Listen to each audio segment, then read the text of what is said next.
Bulletin की शुरुआत बड़ी खबर के साथ कर रहे हैं। बीजेपी कोर ग्रुप की बैठक के बीच लंच ब्रेक हुआ है। कोर ग्रुप की बैठक के बीच लंच ब्रेक के बाद फिर से बैठक जो है वो शुरू हो जाएगी। केंद्रीय नेताओं ने अलग से भी की है बैठक। गृह मंत्री अमित शाह, जेपी नड्डा ने भी बैठक की है और बीएल संतोष और केंद्रीय मंत्री मनोहर लाल भी इस दौरान मौजूद रहे। कोर ग्रुप के बाद केंद्रीय चुनाव समिति भी मंथन करेगी। बीजेपी कोर ग्रुप की बैठक के बीच लंच ब्रेक, ये बड़ी जानकारी आपको दे दें।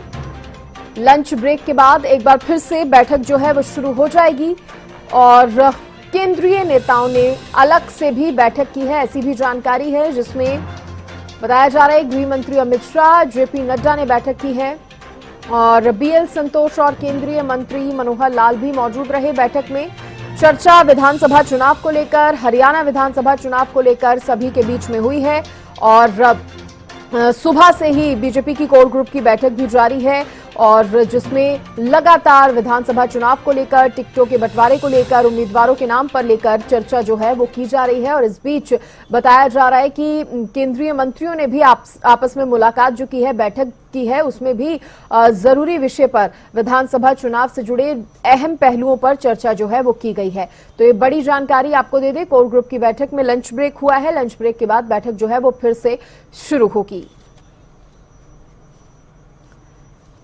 विशेष संवाददाता रवि कालीरमन मेरे साथ दिल्ली से जुड़ गए हैं। रवि, कोर ग्रुप की बैठक सुबह से ही जारी है, लंच ब्रेक हुआ है अभी, और क्या जानकारी? बिल्कुल, देखिए, पहले दौर की बैठक जो है वो खत्म हो चुकी है, दूसरे दौर की बैठक है लंच के बाद शुरू होगी।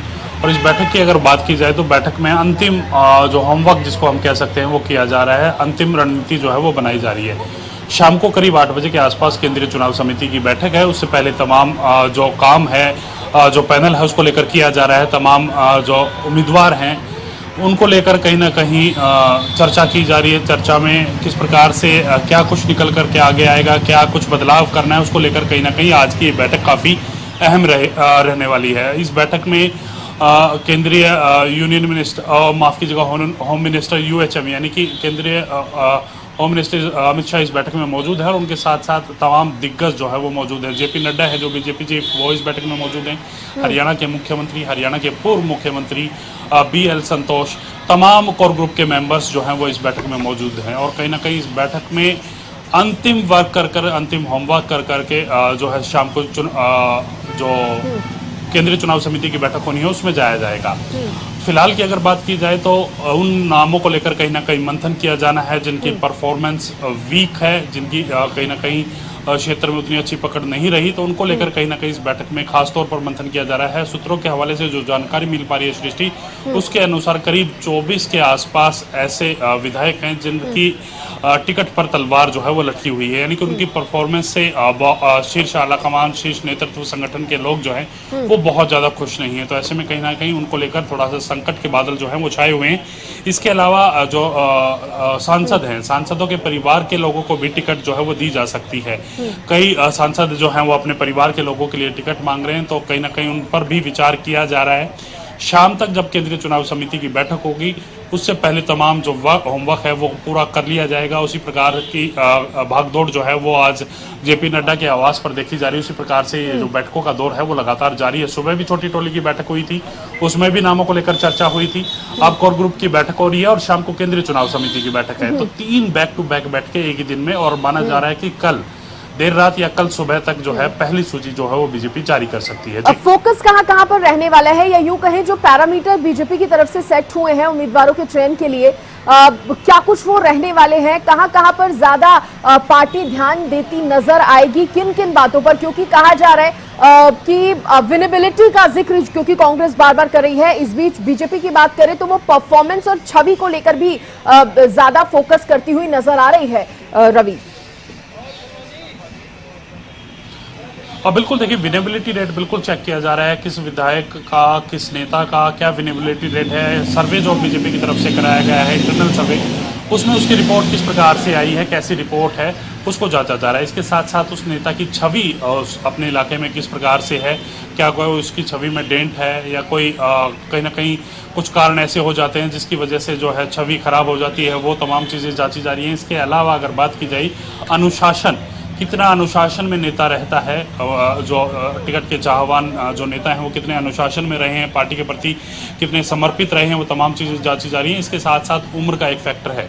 उम्र की अगर बात की जाए तो उम्र में 75 साल का क्राइटेरिया जो है वो बीजेपी की तरफ से रखा गया था। हालांकि लोकसभा चुनाव में एक क्राइटेरिया बीजेपी की तरफ से हटा दिया गया था। इस बार कहीं ना कहीं चुनाव को लेकर जिस प्रकार से चर्चा की जा रही है कि चुनाव में कहीं ना कहीं तीसरी बार सरकार बनानी है भारतीय जनता पार्टी को, तो उसमें कहीं ना कहीं कुछ एक क्राइटेरिया जो है वो छोड़े जा सकते हैं। जिस प्रकार से कहीं ना कहीं ये कहा जाता है एक परिवार से एक ही नेता को टिकट मिलेगी, यानी कि जो परिवारवाद की बात जो बीजेपी लगातार करती रहती थी, वो क्राइटेरिया भी इस बार थोड़ा सा कम होता हुआ नजर आ सकता है। इसके साथ साथ अगर बात की जाए तो क्राइटेरिया में 75 पार वाला जो क्राइटेरिया था उसको भी दरकिनार किया जा सकता है। ये तमाम पहलू हैं। इन तमाम पहलुओं पर चर्चा करने के बाद ही जिन पहलुओं का आप जिक्र कर रहे हैं रवि, उसी से जुड़ा मेरा ये सवाल भी था कि 2014 और 2019 के मुकाबले माहौल जो है इस बार काफी अलग है। एंटी इनकम्बेंसी का भी डर कहीं ना कहीं भारतीय जनता पार्टी को सता रहा है। तो ऐसे में किन किन चीजों में चेंजेस की, बदलाव की पार्टी को यहां पर जरूरत है? देखिए, सबसे पहली चीज़ तो जब भी किसी सरकार को, जब भी किसी पार्टी को सरकार में 10 साल हो जाते हैं तो एंटी इनकम्बेंसी लाजमी है, उसके प्रति थोड़ी सी हो सकती है। लेकिन बीजेपी की अगर बात की जाए तो बीजेपी लगातार इस प्रकार के दावों को खारिज करती हुई नजर आई है कि एंटी इनकम्बेंसी उनके खिलाफ नहीं है, लेकिन हल्की फुल्की जो एंटी इनकम्बेंसी है उसको लेकर चर्चा जो है वो की जा सकती है। किस प्रकार की एंटी इनकम्बेंसी है? देखिए, कहीं ना कहीं विपक्ष सबसे ज्यादा मुद्दा जो है पोर्टल्स को बनाता हुआ नजर आता रहा है। आपने जो कहीं ना कहीं ग्राउंड में जब भी विपक्ष के नेता गए हैं कि पोर्टल की सरकार कह के संबोधित करते हैं। इस पोर्टल की सरकार ने तमाम लोगों का जीना मुश्किल कर रखा है। परिवार पहचान की पत्र बात कर ले, प्रॉपर्टी आईडी की बात कर ले, या फिर अन्य जो दस्तावेज जो बनाने होते हैं, या फिर जो किसानों के लिए पोर्टल सरकार की तरफ से खोला गया है, बिजली कनेक्शन के लिए तमाम जो चीज़ें हैं, इन तमाम चीज़ों को लेकर कहीं ना कहीं सरकार निशाने पर विपक्ष के रही है। तो इन तमाम चीज़ों को पार पाने के लिए भी किस प्रकार से तमाम नेताओं को जो नीचे जाना है, उस प्रकार की जो बैठकें वो संगठन की बैठकों में होती रहती हैं, चर्चाएं होती रहती हैं, मंत्रणा, मूल मंत्र उनको दिया जाता है। लेकिन आज की जो बैठक है वो कहीं ना कहीं इस चीज़ को लेकर फोकस है, जो एंटी इनकम्बेंसी है उसको कैसे दूर किया जा सकता है, कौन सा नेता ऐसा है जो दूर कर सकता है, कौन सा ऐसा नेता है जो मजबूत है, कौन सा ऐसा नेता है जिनकी लोगों में अच्छी छवि है, लोगों में अच्छी पकड़ है, वो काम करता रहा है, क्षेत्र में लगातार एक्टिव रहा है, तो और उसकी विनेबिलिटी रेट क्या है? सबसे जरूरी है विनेबिलिटी रेट। जो जीतने वाला कैंडिडेट होगा उसको टिकट दिया जाएगा। जी, पहली लिस्ट में फोकस कहां रह सकता है? कहा जा रहा है बड़े नाम शामिल हो सकते हैं पहली लिस्ट में। और बिल्कुल सृष्टि, देखिए, पहली लिस्ट की अगर बात की जाए तो कुछ एक नाम पैनल में जो दिए गए थे वो सिंगल नेम दिए गए थे। उन तमाम नेताओं के हैं जिनकी टिकट मिलनी ही मिलनी है, जिनका तमाम जो रिकॉर्ड है वो बिल्कुल साफ सुथरा है, तमाम चीज़ें उन्होंने की हैं, उनका रिपोर्ट कार्ड अच्छा है। उन लोगों को कहीं ना कहीं पहली सूची में डाला जा सकता है। और वो तमाम जो लीडर्स हैं, वो बड़े नेता हैं, वरिष्ठ नेता हैं बीजेपी की, उनकी सूची पहली जारी कर सकती है बीजेपी। और कहीं ना कहीं आज देर रात या कल सुबह वो पहली सूची जारी हो सकती है। जब केंद्रीय चुनाव समिति की बैठक में अंतिम मोहर लगेगी उसके बाद जो है ये सूची जारी होगी। जी हाँ, और अब रवि देखिए, क्योंकि चर्चा जो है वो लगातार जारी है, इस बीच हम कांग्रेस की भी बात करें तो कांग्रेस की भी बैठकें जो है वो बैक टू बैक जारी है। कांग्रेस भी विचार कर रही है कि जल्द से जल्द पहली लिस्ट जो है वो सामने आ जाए। दीपक बाबरिया की भी इस बीच जानकारी उन्होंने दी। उन्होंने कहा कि लगभग 20 कुछ नाम है जिन पर सहमति जो है वो बन गई है और इसी को लेकर आगे चर्चा भी हो रही है। ऐसे अगर हम भारतीय जनता पार्टी की बात करें तो क्या लगता है पहली लिस्ट में रवि कितने नाम सामने आ सकते हैं, और साथ ही कितनी जल्दी ये लिस्ट जारी हो सकती है? क्योंकि कहा जा रहा है कि आज या कल में लिस्ट जो है भारतीय जनता पार्टी अपनी पहली लिस्ट जारी कर देगी। देखिए, तमाम राजनीतिक दल अपने अपने हिसाब से अपनी अपनी जो तैयारियां हैं वो करें। कांग्रेस की स्क्रीनिंग कमेटी की बैठकें भी लगातार जारी हैं। उससे पहले अजय माकन जो स्क्रीनिंग कमेटी के अध्यक्ष हैं, उनकी तरफ से तमाम सीनियर नेताओं से मुलाकात की गई, 1 to 1 मुलाकात रही। तमाम नेताओं ने अपनी अपनी राय उनके सामने रखी, किस प्रकार से चुनाव में जाया जाना चाहिए, कौन से नेता मजबूत हो सकते हैं, किस प्रकार का क्राइटेरिया रखा जाना चाहिए। तमाम चीज़ों को लेकर सीनियर लीडर्स की तरफ से अजय माकन के सामने अपनी अपनी राय रखी गई। कल स्क्रीनिंग कमेटी की बैठक हुई। स्क्रीनिंग कमेटी की बैठक में करीब 2 दर्जन से ज़्यादा नामों को लेकर चर्चा हुई है और उन नामों को लेकर भी चर्चा हुई है जो कहीं ना कहीं सिटिंग और गेटिंग के फॉर्मूले पर बैठे हैं। यानी कि मौजूदा जो विधायक हैं कांग्रेस के, उनको भी ये आश्वस्त नहीं रहना चाहिए अगर उनमें उनकी छवि में कोई कमी आई है, उनकी एंटी इनकम्बेंसी है, यानी कि क्षेत्र में उनकी पकड़ नहीं है, क्षेत्र के लोग उनसे नाराज हैं, उनकी भी टिकट जो है वो कांग्रेस काट सकती है। दीपक बावरिया का बयान था और इसके साथ साथ दीपक बावरिया का बड़ा बयान ये भी था, जो सांसद हैं कांग्रेस के, उन सांसदों को मैदान में नहीं उतारा जाएगा, यानी कि चुनाव नहीं लड़ाया जाएगा। वो तमाम सांसद अपनी पार्टी के लिए प्रचार करते हुए नजर आ सकते हैं। ये दूसरा बयान उनकी तरफ से बता दिया गया था। तीसरा बयान उनकी तरफ से ये सांसद जो है बीजेपी में वो टिकट की मांग कर रहे हैं। कुछ सांसदों के परिवार के जो लोग हैं उनको भी टिकट मिल सकता है। बिल्कुल, देखिए कृष्णलाल पवार की अगर बात की जाए तो कृष्णलाल पवार की तरफ से टिकट की मांग की गई। राव इंद्रजीत अपनी बेटी की टिकट की मांग कर रहे हैं। इसके साथ साथ कुछ एक और सांसद हैं जो अपने परिवार के सदस्यों की मांग कर रहे हैं। केपी गुर्जर हैं, वो भी अपने बेटे के लिए जो है फरीदाबाद से टिकट चाहते हैं। आप तस्वीरों में देख पा रहे होंगे तमाम जो दिग्गज हैं वो कहीं ना कहीं जो जेपी नड्डा का जो आवास है उस पर चहलकदमी आपको करते हुए दिखाई दे रहे होंगे। तमाम लीडर्स आप कैमरे के फ्रेम से, कैमरे की निगरानी से आप देख पा रहे होंगे कि जो बैठक है वो बैठक दूसरे दौर की बैठक के लिए तमाम नेता जो हैं वो अंदर जा रहे हैं। तो पहले दौर की बैठक खत्म हो चुकी थी, उसके बाद भोज था, यानी कि लंच का कार्यक्रम था। लंच के कार्यक्रम के बाद तमाम लीडर्स एक बार फिर अंदर जाते हुए नजर आ रहे हैं।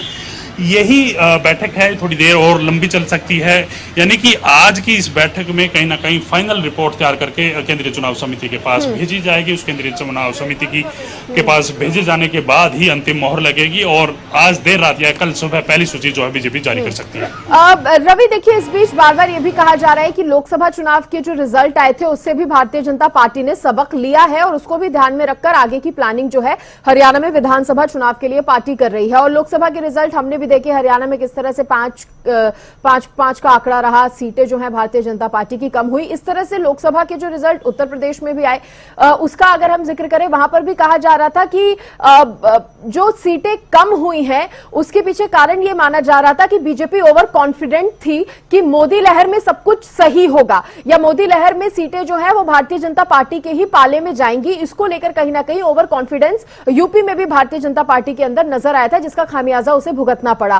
तो अब माना जाए कि इस बार के विधानसभा चुनाव में वो मोदी फैक्टर का जो जिक्र बार बार होता है या तमाम इस तरह की जो बातें होती है उनको कहीं ना कहीं साइड रखकर पार्टी इस पर अब फोकस कर रही है कि उनके द्वारा उतारे गए जो उम्मीदवार हैं, जो फेसेस हैं, उनकी खुद की परफॉर्मेंस कैसी है, उनकी खुद की जो छवि है वो कैसी है, कितने अनुशासन में वो रहते हैं। कहीं ना कहीं अब पार्टी का इस पर फोकस जो है वो ज्यादा है।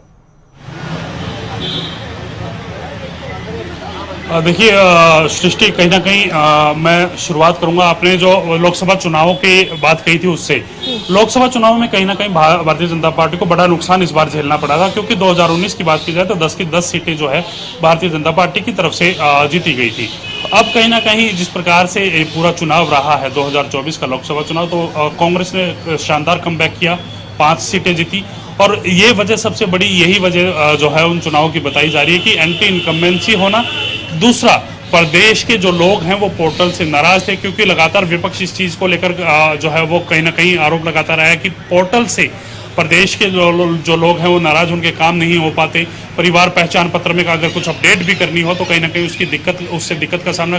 तो इन तमाम चीज़ों से भारतीय जनता पार्टी ने सबक भी लिया है। मुख्यमंत्री की तरफ से ये तमाम चीज़ें ठीक करने के लिए आदेश भी दिए गए थे।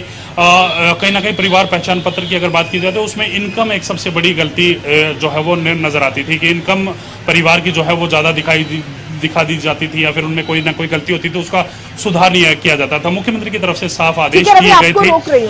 आपको रोक रही हूं, कुछ ग्राफिक्स के जरिए यहां पर हम ये समझाने की कोशिश अपने दर्शकों को कर रहे हैं।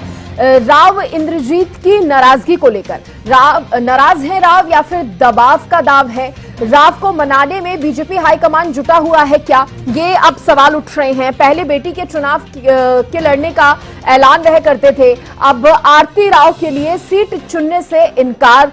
पहले भी कई बार पार्टी से खफा राव इंद्रजीत जो है वो नजर आ चुके हैं। केंद्रीय मंत्री ना बनाए जाने की कई बार टीस जो है राव के अंदर नजर आई है। पार्टी को कई मोर्चों पर आंख भी दिखाते रहे हैं राव का रुख होगा बीजेपी के चुनाव प्रदर्शन में निर्णायक, ये एक बहुत बड़ा सवाल जो है कहा जा सकता है बना हुआ है। तो बीजेपी की टेंशन इसको लेकर बढ़ गई है क्या? अपने समर्थकों की टिकटों के लिए भी दबाव वह बना रहे हैं। राव को मनाने में हाईकमान जुटा हुआ है क्या? पहले बेटी के चुनाव का जिस तरह से वो ऐलान करते थे, अब आरती राव के लिए सीट चुनने से ही इनकार हो रहा है क्या? देखिए रवि मेरे सहयोगी लगातार बने हुए हैं और रवि आपसे समझना चाहेंगे, अब राव नाराज हैं तो ये भी एक बीजेपी की टेंशन बनी हुई है क्या? राव को मनाने में भी भारतीय जनता पार्टी जुटी हुई है, ऐसा है क्या? क्योंकि सवाल इस तरह के कई खड़े हो रहे हैं अब। और बिल्कुल देखिए, बिल्कुल लाजमी है सवाल इस तरह के खड़े होना, क्योंकि देखिए राव इंद्रजीत एक बड़ा चेहरा है, बड़ा नाम है और कहीं ना कहीं पार्टी में एक बड़ा अपनी वर्चस्व रखते हैं, अपना नाम रखते हैं। कहीं ना कहीं उनके क्षेत्र से अहिरवाल बेल्ट की ज्यादातर सीटों पर उनका प्रभाव रहता है। तो कहीं ना कहीं केंद्रीय जो नेतृत्व है बीजेपी का, वो नहीं चाहता कि राव किसी प्रकार से नाराज हों। लेकिन इस बार जिस प्रकार से परिवारवाद की बात चलती थी कि एक परिवार से एक ही मेंबर को जो है वो सीट दी जा सकती है, इस बार का कहीं ना कहीं इस बार की जो ये तमाम चीज़ें हैं वो दिखती हुई नजर नहीं आ रही। तो अपनी बेटी की जो सीट के लिए वो लगातार कहीं ना कहीं पैरवी कर रहे हैं। इसके साथ साथ कुछ अपने समर्थक हैं जिनकी टिकट की पैरवी वो लगातार कर रहे हैं। लेकिन अंदर किस प्रकार की बातचीत हो रही है, किस प्रकार से बातचीत की जा रही है, क्या राव इंद्रजीत नाराज हैं? लेकिन केंद्रीय चुनाव समिति की बैठक से पहले ये तमाम जो नाराजगियां हैं वो जो कोर कमेटी की बैठक है उसमें दूर की जा सकती हैं। उनमें दूर करने को लेकर मंथन किया जा रहा है कि आरती राव के लिए जो सूत्रों के हवाले से जो जानकारी मिल पा रही है उसके अनुसार 2 सीट रिजर्व जो है वो की गई हैं कि कौन सी सीट से वो चुनाव लड़ सकती हैं। हालांकि आलाकमान उसका फैसला करेगा कि कौन सी सीट से आरती राव चुनाव लड़ेंगी, लेकिन इतना तय माना जा रहा है कि इस बार आरती राव की टिकट बीजेपी से उनको मिल सकती है। लेकिन किसकी टिकट काटी जाएगी, कहाँ से उनको टिकट दी जाएगी, ये भी तमाम चीज़ें जो है अभी संशय का विषय बनी हुई है।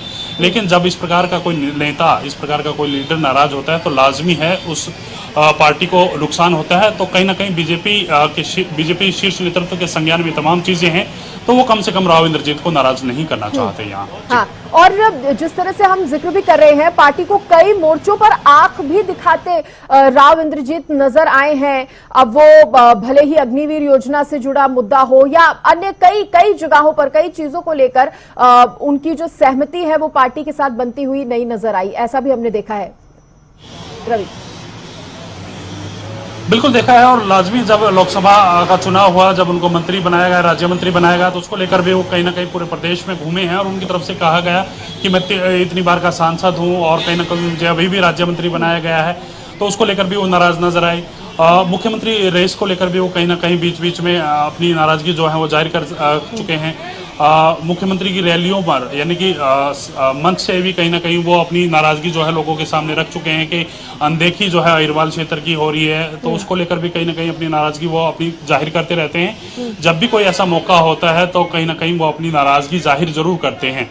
बड़े लीडर हैं, बड़ा नाम है, तो कहीं ना कहीं उसको लेकर बीजेपी का शीर्ष नेतृत्व मंथन कर रहा है कि किस प्रकार से उनके समर्थकों को और उनकी बेटी को एडजस्ट किया जा सकता है, उनको टिकट दिलाई जा सकती है, दी जा सकती है। तो उसको लेकर लाजमी है कि इस बैठक में जो है चर्चा हो, और इस चर्चा के बाद ही, इस बैठक के बाद ही जो केंद्रीय चुनाव समिति की बैठक होगी उसमें अंतिम मोहर लगेगी। और उस अंतिम मोहर की बात की जाए तो किस प्रकार से प्रधानमंत्री नरेंद्र मोदी की अध्यक्षता में जो बैठक होगी उसमें किस प्रकार से टिकट वितरण किया जाता है, किन लोगों को ओबलाइज किया जाता है, किन लोगों की टिकट काटी जाती है, वो तमाम चीजें जब टिकट जारी होगी या सूची जारी होगी तब पता चलेगा। जी चलिए ठीक है रवि, आप नजर बनाए रखिए। फिलहाल के लिए बहुत शुक्रिया आपका तमाम जानकारी देने के लिए।